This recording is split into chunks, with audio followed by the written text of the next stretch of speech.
Assalamualaikum warahmatullahi wabarakatuh.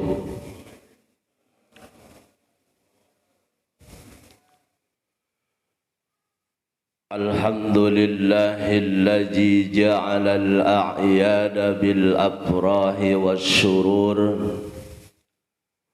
Ashhadu an la ilaha illallahul afuwul ghafur. Wa ashhadu anna sayyidana Muhammadan abduhu wa rasuluhul habibus syakur.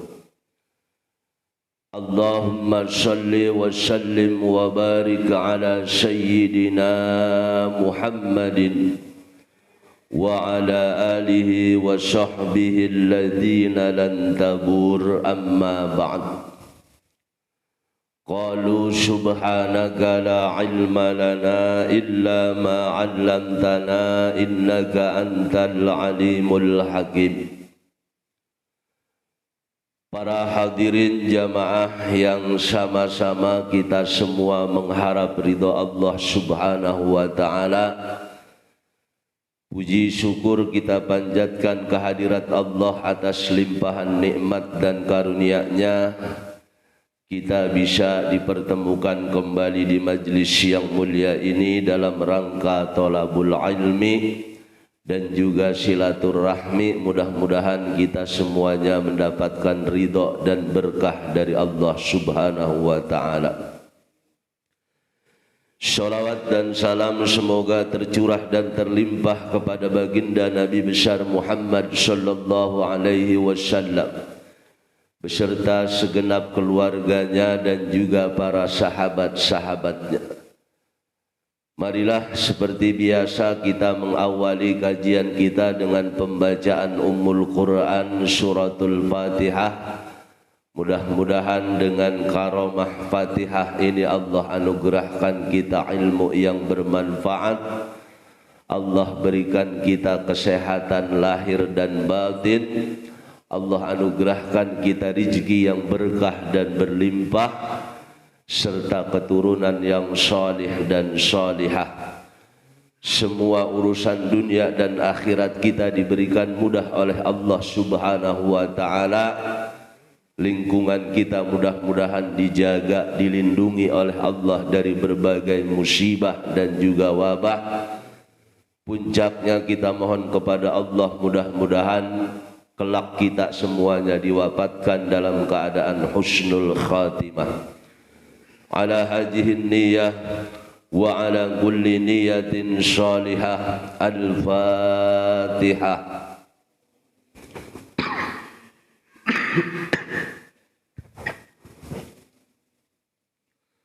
Ar-Rahmanir Rahim Maliki yaumiddin. Iyyaka na'budu wa iyyaka nasta'in. Ihdinas siratal mustaqim siratal ladzina an'amta 'alaihim ghairil maghdubi 'alaihim waladdallin. Bismillahirrahmanirrahim. Babu fi fadli ashri Dzulhijjah. Bab tentang keutamaan 10 hari awal dari bulan Dzulhijjah. Sekarang kita sudah berada di penghujung bulan Dzulqa'dah. Kurang lebih sepekan lagi, tepatnya hari Minggu depan kita sudah masuk bulan Dzulhijjah atau bulan haji. Jadi tepat jatuhnya hari Minggu insyaallah. Itu tanggal 1 Dzulhijjah. Jadi sepekan lagi dari sekarang. Kharajal Bukhari min hadis Ibni Abbas radhiyallahu anhuma 'anil Nabi sallallahu alaihi wasallam qala. Diriwayatkan oleh Imam Bukhari hadis yang sanadnya sampai kepada sahabat Abdullah bin Abbas radhiyallahu anhuma. anin Nabi sallallahu alaihi wasallam, di mana Nabi sallallahu alaihi wasallam qala, bersabda, ma min ayyamin al-amalu salihu fiha ahabbu ila Allah min hadhihi al-ayyam, yakni ayyamil ashara. Qalu ya Rasulullah walal jihadu fi sabilillah, qala walal jihadu fi sabilillah illa rajulan kharaja bi nafsihi wa malihi summa lam yarji' min jalika bi syai'in. Nabi sallallahu alaihi wasallam bersabda, ma min ayyamin, tidak ada hari-hari yang berputar di dunia ini, yang 1 tahun 12 bulan, yang 1 bulan 30 hari, tidak ada di antara perputaran hari-hari yang ada di dunia ini al-amalu sholihu, di mana orang melakukan amal soleh, amal baik, fiha, di dalamnya, ahabbu ilallah, yang lebih Allah cintai, min hajihil ayyam, dari hari-hari ini, 10 hari, yakni ayyamil asyara, yaitu 10 hari bulan Zulhijjah. Jadi maksudnya Nabi ini ingin menyampaikan tidak ada satu amal ibadah yang dilakukan oleh hamba beriman yang lebih Allah cintai pada waktu tersebut kecuali pada 10 hari awal di bulan Zulhijjah. Ibadah apa? Ibadah apa saja. Tidak ada yang lebih Allah cintai orang beribadah pada waktu-waktu yang lain kecuali pada hari 10 awal bulan Zulhijjah. Jadi kalau Allah lebih mencintai kita melakukan amal soleh pada waktu tersebut, berarti otomatis ganjaran pahala nilainya tentu lebih baik daripada waktu-waktu yang lain. Saya sering sampaikan bahwa amalan itu menjadi istimewa karena 2 hal. Amalan itu menjadi tinggi dan besar pahalanya karena 2 hal. Pertama, karena kemuliaan tempat. Contoh, kita sholat 1 rakaat di Masjidil Haram sama dengan kita sholat 100.000 rakaat di tempat lain. Kenapa? Karena Allah muliakan tempat itu. Kita sholat di Masjid Nabawi 1 rakaat sama nilainya dengan kita sholat 1000 rakaat di tempat lain, karena Allah muliakan tempat itu. Dan kita melaksanakan ibadah-ibadah, entah itu sholat, puasa atau apapun, lebih banyak nilainya, lebih besar pahalanya jika kita kerjakan pada waktu yang Allah muliakan. Dan di antara waktu yang Allah muliakan adalah 10 hari awal bulan Zulhijjah. Dari tanggal 1 besok mulai masuk hari Minggu sampai tanggal 10. Itu hari terbaik saat kita melakukan amal ibadah dalam bentuk apa saja, termasuk puasa, apalagi puasa sunnah pada bulan Zulhijjah di 9 hari awal Zulhijjah, karena kalau sudah 10 hari sudah masuk Idul Kurban. Jadi saat itu udah nggak ada puasa sampai hari tasyrik, dilarang, makruh, haram bahkan. Bahkan puasa di awal 10 hari Zulhijjah ini ada puncaknya, ada puncak puasa yang nilainya begitu dahsyat, begitu hebat, pahalanya begitu besar, yaitu pada tanggal 9 Zulhijjah yang dikenal dengan hari Arafah. Ini puncaknya ibadah puasa, puasa sunnah maksudnya. Di puasa terbaik di antara 10 hari terbaik ini ada pada tanggal 9 Zulhijjah pada hari Arafah.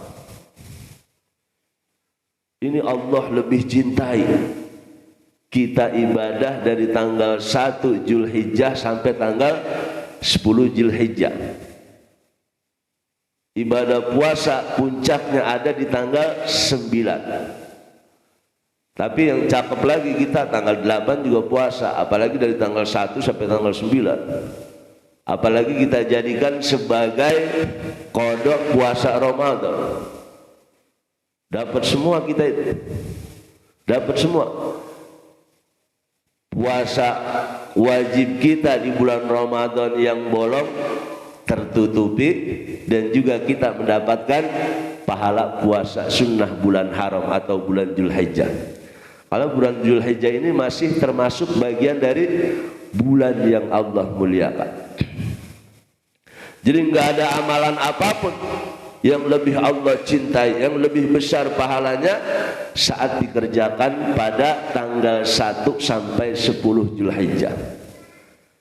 Nah, bulan 10, tanggal 10-nya di bulan Zulhijjah kita sudah dilarang puasa, dan memang pada saat itu di tanggal 10 Zulhijjah tidak ada amalan apapun yang lebih baik kecuali amalan ibadah berkurban. Ma min amalin ma amila amalin min adamiyun illa iraqatid dam. Pada tanggal 10 tidak ada amal apapun yang dilakukan manusia yang lebih baik kecuali iraqatid dam, mengalirkan darah, maksudnya berkorban. Itu puncaknya ibadah pada 10 hari awal bulan Zulhijjah. Puncaknya puasa di tanggal 9. Puncaknya ibadah bukan puasa lagi pada hari itu apa? Iraqatid dam, menyembelih kurban, baik menyembelih secara sendiri atau diwakilkan kepada orang lain.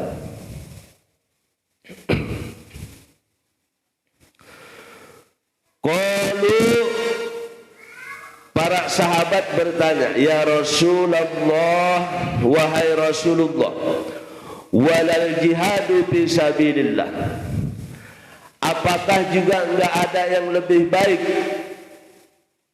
dari semua amalan tadi, termasuk jihad fisabilillah, perang dalam menegakkan agama Allah?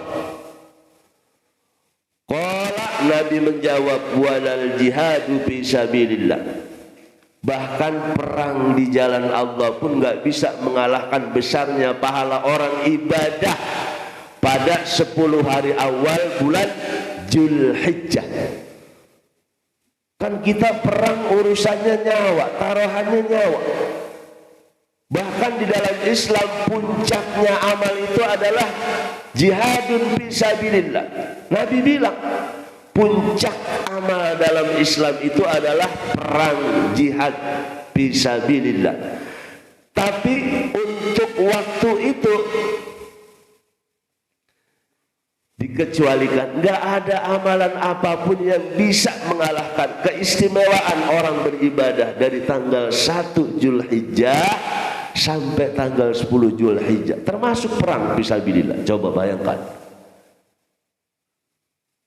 Makanya sayang kalau besok kita diperkenankan panjang umur, sehat, Allah kasih kesempatan, kita berjumpa dengan bulan Zulhijjah, tidak kita manfaatkan buat ibadah. Pokoknya ibadah yang sifatnya apa aja kita lakukan pada waktu tersebut, itu nilainya lebih baik daripada perang di jalan Allah Subhanahu wa taala. Nabi yang bilang.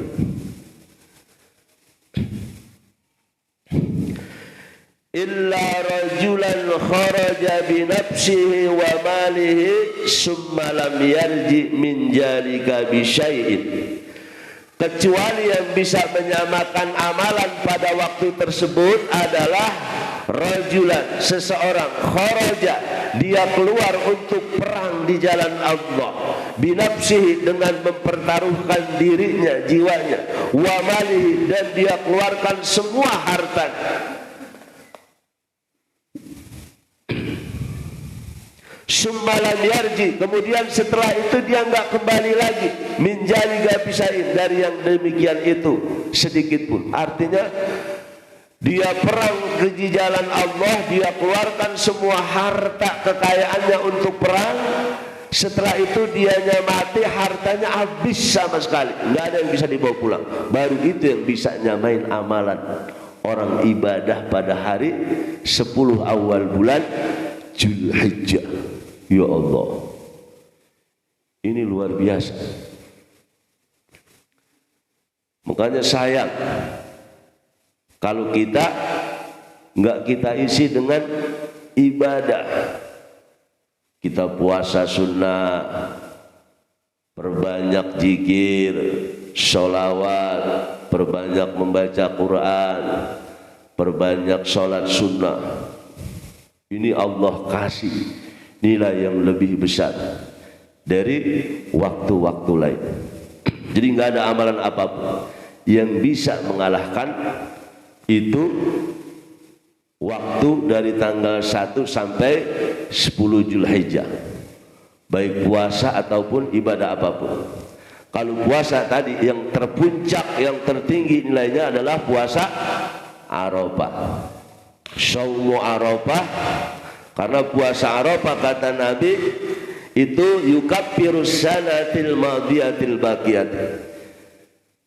Satu hari orang puasa pada tanggal 9 Zulhijjah, yaitu hari Arafah, itu Allah hapuskan dosa setahun yang lalu dan setahun yang akan datang. Belum datang setahun kita belum tentu hidup, tapi Allah sudah jamin Allah hapus dosa kita. Lantaran apa? Kita puasa satu hari di hari Arafah di tanggal 9 Zulhijjah, sehari sebelum Idul Adha. Nah di tanggal 10-nya udah nggak ada lagi ibadah yang terbaik kecuali apa? Berkorban. Ini puncaknya ibadah. Makanya kita yang punya rezeki, yang mampu, yang punya kesempatan, laksanakan kurban. Kalau kita ngaku sebagai umat Nabi Muhammad SAW, karena Nabi itu setiap tahun, walaupun beliau ini hidupnya sederhana, nggak pernah satu tahun pun Nabi nggak berkurban. Setiap tahun. Bahkan di tahun terakhir di mana beliau akan diwafatkan oleh Allah Subhanahu wa taala, Nabi berkurban dengan 100 ekor onta. 100 ekor onta itu kalau sekarang onta paling murah 30 juta. Kali 100 berapa? 3 miliar. Nabi hidupnya sederhana. Tapi setiap tahun Nabi nggak pernah nggak berkurban, selalu berkurban. Bahkan di akhir tahun menjelang wafatnya, beliau berkurban dengan 100 ekor unta yang beliau potong sendiri. Sampai 63 onta beliau udah nggak kuat lelah, diserahkan yang 37 sisanya kepada panitia korban. Siapa panitianya? Ali bin Abi Thalib. Jadi baik kita potong sendiri ataupun kita wakilkan, itu tetap sama pahalanya. Luar biasa, puncak ibadah, nggak ada yang bisa ngalahin. Termasuk tadi perang di jalan Allah dengan taruhan nyawa kita sekalipun. Kecuali tadi satu, perang kita mati, harta kita habis. Cuma itu yang bisa mengalahkan. Jadi korban ini memang satu bentuk kecintaan kita, iman kita, ketakwaan kita kepada Allah Subhanahu wa taala. Makanya nama korban ini artinya apa? Korban itu artinya pendekatan. Qoroba yaqrabu kurban kurbanan, artinya pendekatan. Orang yang cinta kepada sesuatu pasti dia akan melakukan upaya pendekatan kepada orang yang dicintai. Nah, kalau kita cinta kepada Allah Subhanahu wa taala, buktinya adalah apa? Korban. Kalau kita ngaku pengen ngikutin Nabi, menteladani Nabi setiap tahun, kalau kita mampu, ukuran mampu yang tahu kita sendiri. Jangan kita beli motor di rumah bisa 3, 4, ini nggak bicara mobil dah. Kambing paling 4 juta, 3 juta, 4 juta. Jadi jangan sampai kita ada di medsos. Emang bagus juga ini sentilan. Musim burung orang berlomba-lomba beli burung. Musim sepeda orang berlomba-lomba beli sepeda yang mahal, ada yang 30 juta bahkan sampai ratusan juta sepeda. Musim batu akik orang beli batu akik yang mahal. Jangan giliran musim korban kita beli areng doang sama tusukan sate.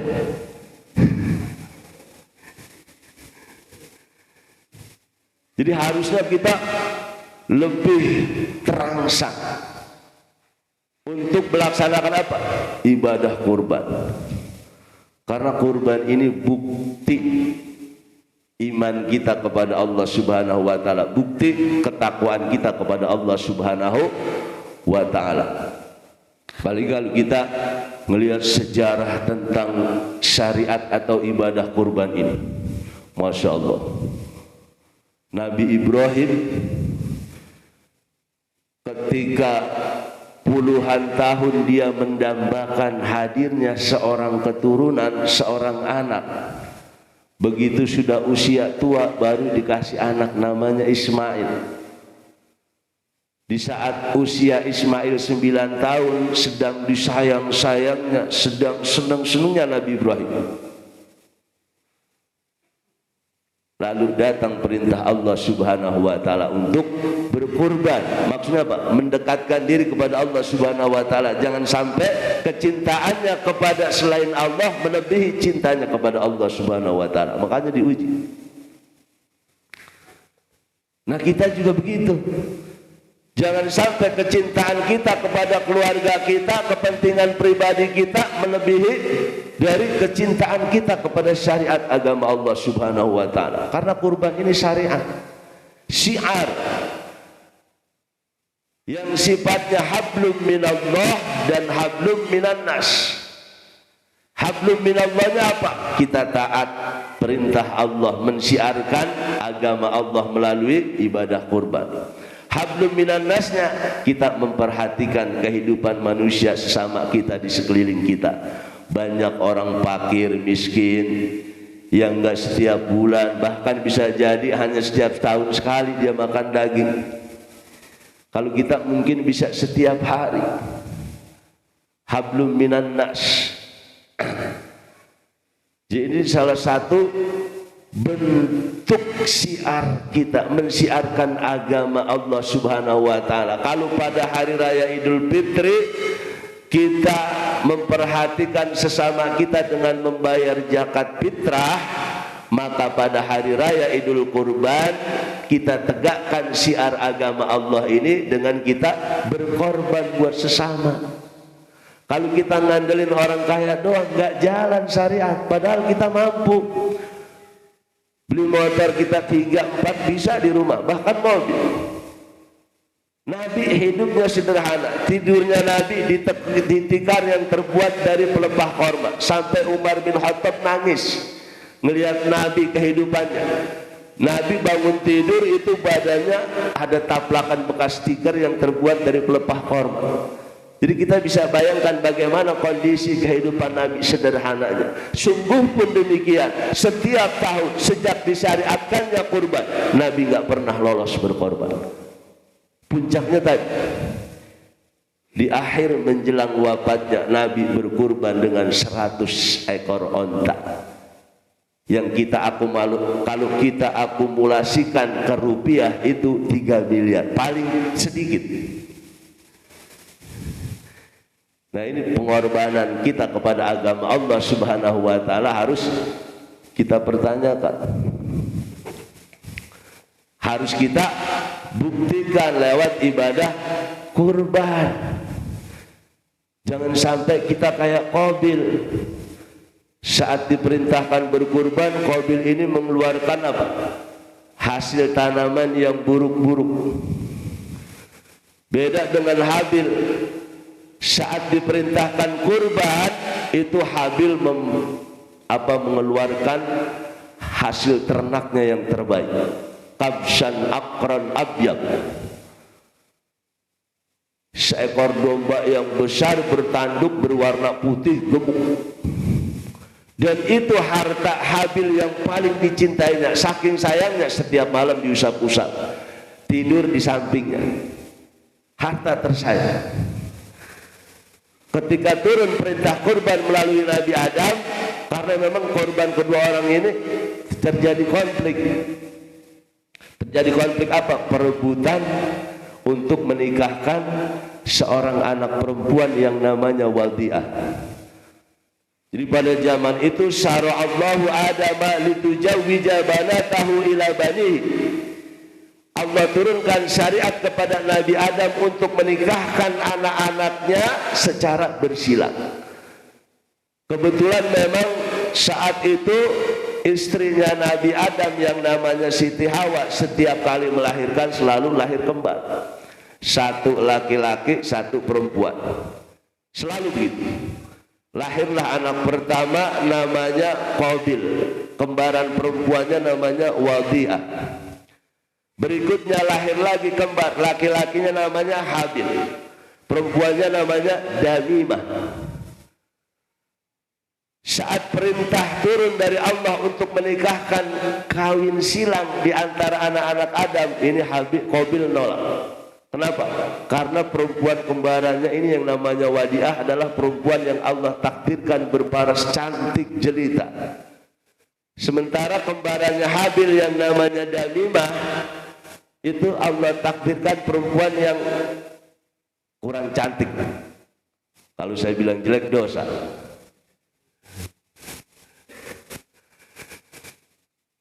Qabil nggak mau. Dia pengennya nikah dengan kembaran. Kenapa? Karena cantik. Dia nggak mau ngikutin syariat agama Allah Subhanahu wa taala, walaupun itu disampaikan melalui bapaknya. Akhirnya Allah perintahkan kepada Nabi Adam, kalau gitu perintahkan kedua anakmu untuk berkurban. Maka berkurbanlah keduanya. Saat itu Qabil itu memang profesinya sahibul zar'i, seorang petani yang kerjanya bercocok tanam, sehingga korban yang dia keluarkan adalah hasil cocok tanam. Sementara Habil adalah sahibul zar'i, seorang peternak, dan yang dia keluarkan untuk korban saat itu adalah hasil ternak yang terbaik yang sangat dia cintai, sampai mau tidur diusap-usap. Kan ini diabadikan oleh Allah Subhanahu wa taala di dalam Al-Qur'an. Ntar kita baca tuh di dalam Al-Qur'an surat Al-Maidah ayat 27. Watlu alaihim naba abnai Adam bil haqqi id qarraba qurbanan fatuqubbilahu min ahadihima wa lam yutaqabbal minal akhar qala la aqtulannak qala innama yataqabbalu Allahu minal muttaqin. Watlu alaihim, ceritakanlah hai Muhammad kepada mereka umatmu bil haq, dengan sebenar-benarnya kisah, dengan sebenar-benarnya cerita, karena memang cerita ini adalah sesuatu yang nyata, fakta terjadi di awal kehidupan manusia. Watlu alaihim naba abnai Adam, tentang kisah dua anak Nabi Adam, yaitu Qabil dan Habil. Idh qarraba qurbanan, ketika keduanya diperintahkan untuk berkurban. Berarti perintah kurban ini bukan dari zaman Nabi Ibrahim. Dari awal kehidupan manusia kita ini harus korban. Dari awal kehidupan manusia, generasi pertama manusia, Qabil, Habil. Ini generasi pertama anak Adam. Ijqarraba qurbanan, ketika keduanya berkurban, fatuqabbila min ahadihima, maka Allah terima itu amal kurban salah satu kedua putra Nabi Adam. Kenapa? Karena ya, dia berkorban ikhlas, semata-mata ingin melaksanakan perintah Allah, menunjukkan ketaatannya kepada Allah Subhanahu wa taala, dan semata-mata hanya mengharap ridho Allah.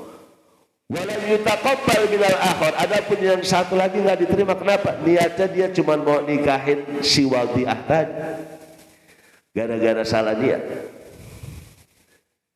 Niatnya dia beribadah, melaksanakan perintah Allah, cuma niat di hatinya melenceng, bukan pahala yang dapat, justru dosa.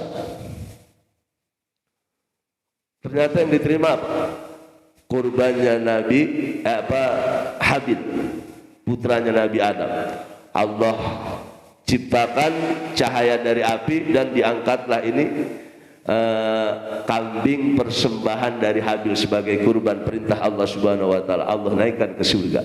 Sementara kurban yang diserahkan oleh Qabil enggak disentuh cahaya. Nah, kambing inilah yang kemudian cikal bakalnya akan dipotong oleh Nabi Ibrahim alaihissalam. Jadi kambingnya Habil ini yang diterima oleh Allah, Allah angkat ke surga. Begitu Allah uji iman Nabi Ibrahim, karena dia ikhlas, anaknya sudah pasrah.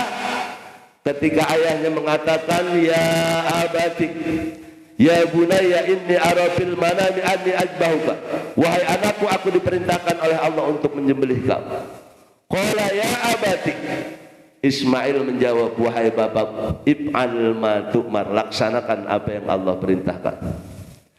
Pasrah Nabi Ismail, rela Nabi Ibrahim dengan menggenggam pisau yang tajam, dengan tetesan air mata, dengan badan yang istilahnya ngedeg-deg, saking cintanya kepada Ismail, tapi dia bunuh cintanya. Nah, keikhlasan dan kepasrahan dua manusia besar ini kemudian Allah ganti dengan apa tadi? Gibas, kan sesuatu yang gak disangka-sangka. Harusnya ini jadi cermin, jadi filosofi buat kita. Jika kita mengorbankan sesuatu yang kita cintai, pasti dan yakin, hakul yakin, Allah pasti akan ganti sesuatu yang kita cintai, yang kita korbankan untuk menegakkan syariat agama Allah. Pasti tanpa terlintas dari pikiran kita, dari hati kita, Allah akan ganti sesuatu yang terbaik, lebih baik dari apa yang sudah kita korbankan. Harusnya begitu, yakin. Wah, saya punya duit 10 juta, saya pengen beli sepeda harga yang 10 juta, kalau dibuat korban 5 juta, kurang separuh lagi. Itu apa? Akal kita. Tapi kalau iman yang main, saya serahkan kepada Allah, cep, korban 7 juta, tinggal 3 juta. Kita nggak tahu. Dari keikhlasan kita itu Allah ganti dengan keberkahan yang berlipat-lipat ganda. Harusnya begitu. Nabi Ibrahim gak mungkin dia tega memotong anaknya, dan Allah pun gak mungkin memerintahkan hambanya untuk membunuh anaknya sendiri, gak mungkin. Cuma yang ingin Allah potong itu adalah ego manusia, kecintaan manusia terhadap yang dia cintai selain Allah, entah itu harta, keturunan, kehormatan dan sebagainya. Nggak mungkin Allah perintahkan manusia memotong anak manusia, nggak mungkin. Dan Nabi Ibrahim pun nggak mungkin dia tega. Cuma karena ini perintah Allah Subhanahu wa Ta'ala, dia laksanakan. Dan memang pada saat zaman kehidupan Nabi Ibrahim alaihissalam itu banyak kepercayaan di mana orang mempersembahkan kepada dewa-dewa yang dijadikan sebagai Tuhannya dengan menyembelih orang manusia. Saat itu orang menyembelih, mempersembahkan manusia dengan cara disembelih tumbal. Itu memang sesuatu yang biasa dalam kehidupan pada masa kehidupan Nabi Ibrahim alaihissalam. Makanya Allah uji Nabi Ibrahim dengan kebiasaan yang terjadi pada kehidupan manusia pada saat itu. Nah, karena Nabi Ibrahim imannya kepada Allah Subhanahu wa Ta'ala luar biasa, melebihi kecintaannya kepada anaknya, maka Allah ganti bijibhin azimin, dengan seekor gimbas yang besar. Kita harusnya begitu. Harus jadi falsafah di hati kita. Kalau saya keluarkan ini, yakin Allah pasti akan ganti yang lebih besar dari apa yang saya keluarkan. Kalau saya mengorbankan sesuatu yang saya cintai, pasti Allah akan balas, Allah ganti dengan sesuatu yang lebih kita cintai.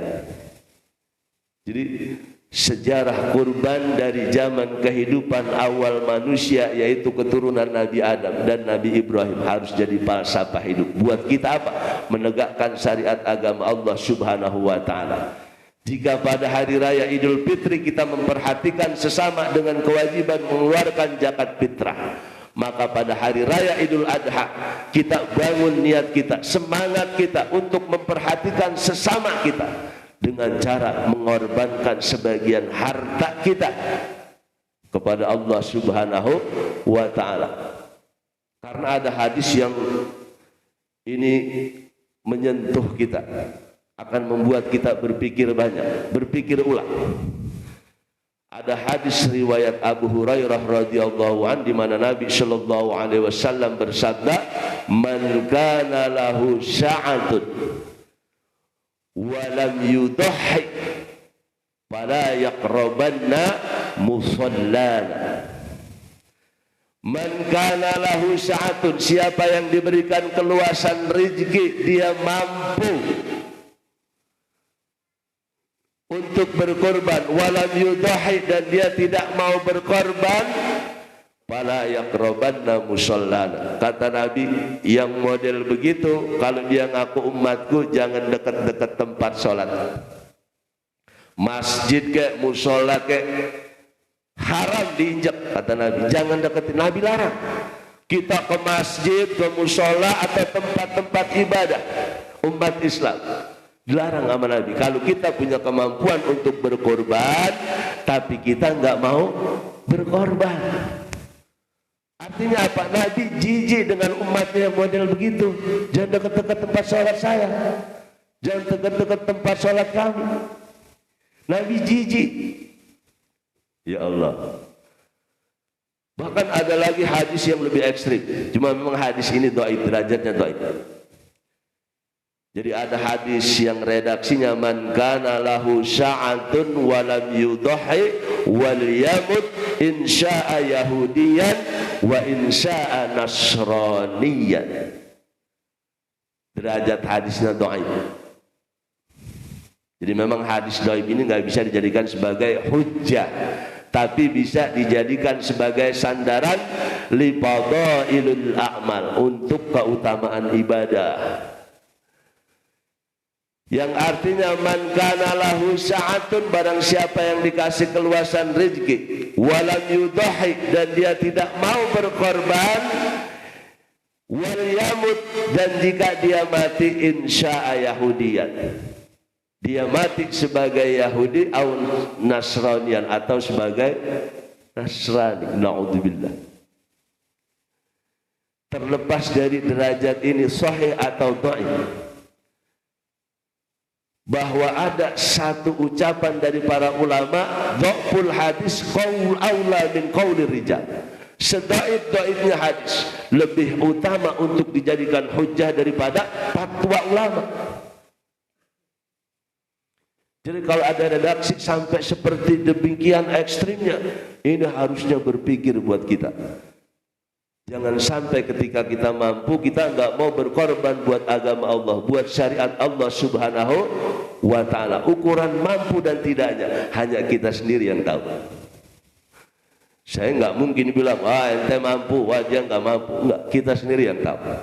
Jadi kita ukur diri kita masing-masing, kita berkaca diri kita masing-masing, kita introspeksi diri kita masing-masing, lalu buatlah keputusan yang bijak demi untuk menegakkan syiar-syiar agama Allah Subhanahu wa ta'ala. Wa may yu'azzim sya'airillah, siapa yang mengagungkan syiar-syiar agama Allah Subhanahu wa ta'ala, fa innaha min taqwal qulub, maka itulah hati yang punya nilai takwa kepada Allah Subhanahu wa ta'ala. Artinya hanya orang-orang yang punya nilai takwa di hatinya yang akan berusaha untuk mengagungkan syiar-syiar agama Allah Subhanahu wa ta'ala. Jadi mudah-mudahan dengan kita mempelajari hadis ini dan juga mempelajari sejarah tentang syariat kurban, ini menjadi rangsangan buat kita agar kita memasang niat yang mantap. Jika kita punya kemampuan pada hari ini, bulan ini, kita niatkan untuk berkurban demi menegakkan syariat agama Allah Subhanahu wa ta'ala. Al-Fatihah. A'udzu billahi minasyaitonir rajim. Bismillahirrahmanirrahim. Alhamdulillahi rabbil alamin, arrahmanir rahim, maliki yaumiddin. Iyyaka na'budu wa iyyaka nasta'in, ihdinas siratal mustaqim, siratal ladzina an'amta 'alaihim ghairil maghdubi 'alaihim waladdallin. Astaghfirullahal azim, balakal hamdu ya ma'bud. Bismillahirrahmanirrahim. Alhamdulillahi rabbil alamin. Allahumma shalli ala sayyidina Muhammad wa ala ali sayyidina Muhammad salatan tadfa'u biha 'anna jami'al bala wal adwa wal waba. Allahumma inna nas'aluka ilman nafi'an wa nas'aluka rizqan wasi'an wa nas'aluka amalan mutaqabbalan. Rabbana atina min ladunka rahmah wa hayyi lana min amrina rasyada. Allahumma aslih jada bainina, Allahumma alif baina qulubina. Allahumma inna na'udzubika minal barashi wal jununi wal jujami wa min syai'il asqam. Allahumma lakal hamdu wa ilaikal mustaqa wa antal musta'an wa la hadla wa la quwwata illa billahil aliyyil azim. Rabbana atina fid dunya hasanah wa fil akhirati hasanatan wa qina adzaban nar. Allahumma shalli ala sayyidina Muhammadin al-hadi ila tariqil millah. Allahumma shalli alaihi wa ala alihi. Isrif anna kulla maradin wa alamin wa waja'in wa illah. Wa sallallahu ala sayyidina Muhammadin wa ala alihi wa sahbihi wa sallam. Walhamdulillahi rabbil alamin. Saya mohon maaf, langsung pamit karena saya ada tugas lagi di bawah. Kurang lebihnya saya mohon maaf. Wallahul muwaffiq ila aqwamit thoriq. Wassalamualaikum warahmatullahi wabarakatuh.